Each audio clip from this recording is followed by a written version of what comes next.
రూపాయలకి క్వాలిటీ మద్యాన్ని అన్ని బ్రాండ్లు కూడా అందించాలని చెప్పేసి ప్రభుత్వం నిర్ణయించిందని చెప్పేసి మీకు మనవి చేస్తాను. 99 రూపాయలు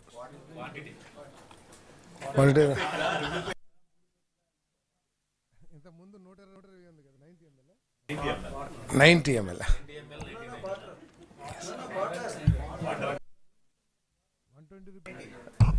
ఇంతకుముందు ఏదైతే 120 రూపాయలకి అమ్మారో ఆ మద్యాన్ని, క్వాలిటీ మద్యాన్ని అన్ని బ్రాండ్స్ని 99 రూపాయలకి సరఫరా చేయాలని చెప్పేసి నిర్ణయం చేయడం జరిగిందని చెప్పేసి మనవి చేస్తా ఉన్నాను.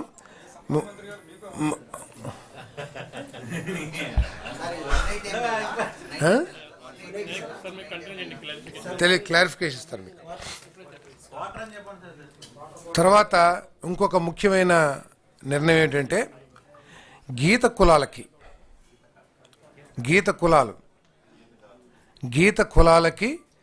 10% రిజర్వేషన్స్ ఈ షాప్స్లో కల్పించాలని చెప్పేసి ప్రభుత్వం నిర్ణయించిందని చెప్పేసి మనవి చేస్తా ఉన్నా నేను. 180 ml తెలీదు, నాకు తెలీదు, మీరు చెప్పారు కదా అది క్వార్టర్ అంటారు ఏమంటారు. 180 mlకి 99 రూపాయలకి, గత ప్రభుత్వం 120 రూపాయలకి ఏదైతే సరఫరా చేసిందో అది కూడా క్వాలిటీ లేని మందుని ఏదైతే ఇచ్చిందో ఈసారి ఎస్టాబ్లిష్డ్ బ్రాండ్స్ ద్వారా 99 రూపాయలకి ఈ మద్యాన్ని అందించే కార్యక్రమం చేయబోతున్నాం. అన్ని బ్రాండ్స్లో కూడా ఈ కేటగిరీ మందుని లిక్కర్ని సప్లై చేయాల్సిన అవసరం ఉందని చెప్పేసి మనం చేస్తాను. మీ అందరూ తెలిసిందే, మిగతా అన్ని కూడా అప్లికేషన్ ఫీజు 2 లక్షలు, తర్వాత షాప్స్ ఇచ్చే విధానం ఏమో డ్రాయల్స్ ద్వారా టెన్యూర్, ఇది 2 సంవత్సరాలకి షాప్ 2 years టెన్యూర్తో షాప్స్ ఇవ్వబడతాయి. మరి టైమింగ్స్ను కూడా 10 PM to 10 PM నిర్ణయించడం జరిగింది. 10 AM to 10 PM. టెండర్ కాదు, lottery system. 2 lakhs non refundable. Yes.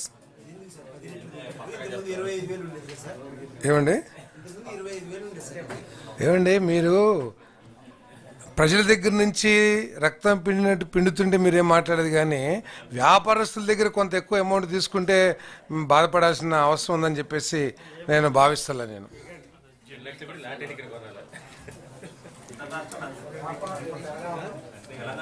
తర్వాత లైసెన్స్ ఫీజు 4 స్లాబ్స్లో 50 నుంచి 85 లక్షల రూపాయలు. తర్వాత ప్రాఫిట్ ఏమో 20% మార్జిన్ తో పాలసీ నిర్ణయించబడింది. తర్వాత పాపులేషన్ బట్టి, జనాభాను బట్టి ఎన్ని షాపులు అనేది నిర్ణయించడం జరిగిందని చెప్పి మనం చేస్తాము. అదేవిధంగా ప్రీమియర్ షాప్స్ కూడా 12 షాప్స్ని ఈ రాష్ట్రంలో ఏర్పాటు చేయాలని చెప్పేసి నిర్ణయం చేశారు. దానికి 5 years లైసెన్స్ పీరియడ్, తర్వాత 1 crore fee, non refundable 15 lakhs fee. తిరుపతిలో ఈ షాప్స్ని ఓపెన్ చేయమని కూడా మనం చేస్తున్నాం. తిరుపతిలో ఈ షాప్ని ఓపెన్ చేయరు, ఉండదు. తిరుపతిలో మిగతా సిటీస్లో పెడతారు. Okay, Tirupati. Yes, premium shop ఏదైతే ఉందో ఈ ప్రీమియం షాప్స్. తర్వాత ఈ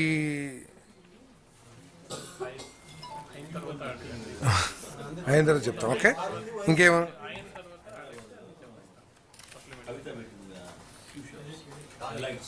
మరి ముఖ్యమంత్రి గారు కేంద్ర ప్రభుత్వ అధికారులతోనూ,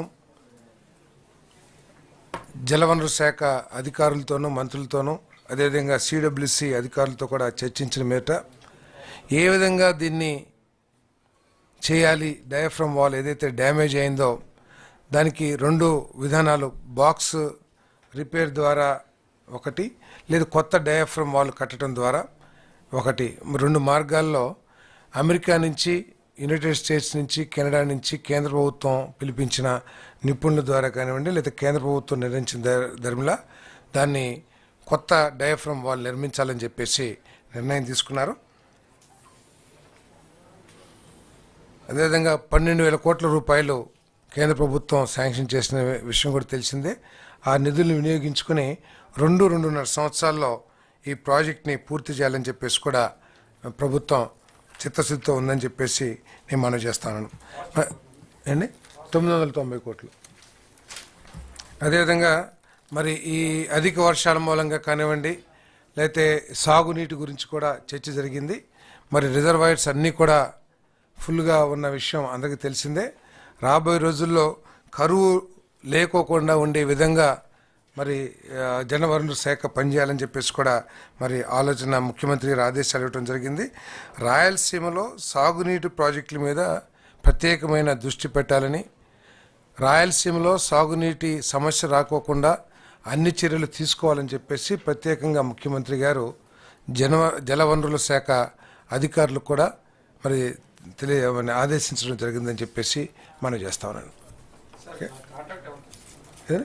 కాంట్రాక్టు డయాఫ్రమ్ వల్ల ఉన్న కాంట్రాక్టర్కే ఇస్తాం మేలని చెప్పేసి కేంద్ర ప్రభుత్వం కూడా భావించింది. వారి సూచనల మేరకు ఉన్న కాంట్రాక్టర్నే కొనసాగించాలని. ఎందుకంటే గతంలో కూడా ఆ కాంట్రాక్టర్ జలవనరుల శాఖతో తెలుసుకుని చెప్తాను మీకు. ఎందుకంటే గతంలో కాంట్రాక్టర్ని మార్చడం ద్వారా కూడా ఇటువంటి జరిగిన కొంత ఇబ్బంది జరిగిందనేది కూడా మరి చర్చల్లో వచ్చిందని చెప్పేసి కూడా తెలిసింది. ఏ కాంట్రాక్ట్ ఏ టెండర్ ఉంటే ఆ టెండర్, ఏ కాంట్రాక్టర్ ఉంటే ఆ కాంట్రాక్టర్ కొనసాగిస్తున్నాం కాదు, నామినేషన్ కాదు. రివర్స్ టెండరింగ్ ప్రతి సంవత్సరానికి ఎవ్రీ ఇయర్ ఇస్తారు. ఓకే,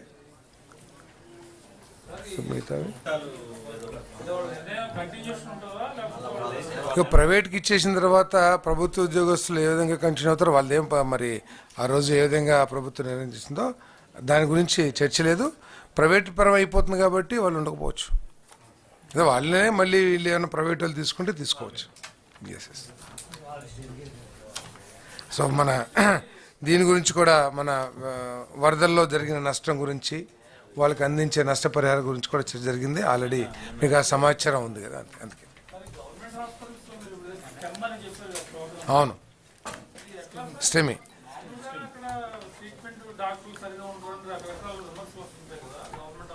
అంటే అందుకనే దాన్ని ఇంకా ఇంప్రూవ్ చేసి సీరియస్గా ప్రజలకి ఈ వసతులన్నీ కూడా ఈ ఫెసిలిటీస్ అన్నీ కూడా అందుబాటులో తీసుకురావడం అనేది లక్ష్యం.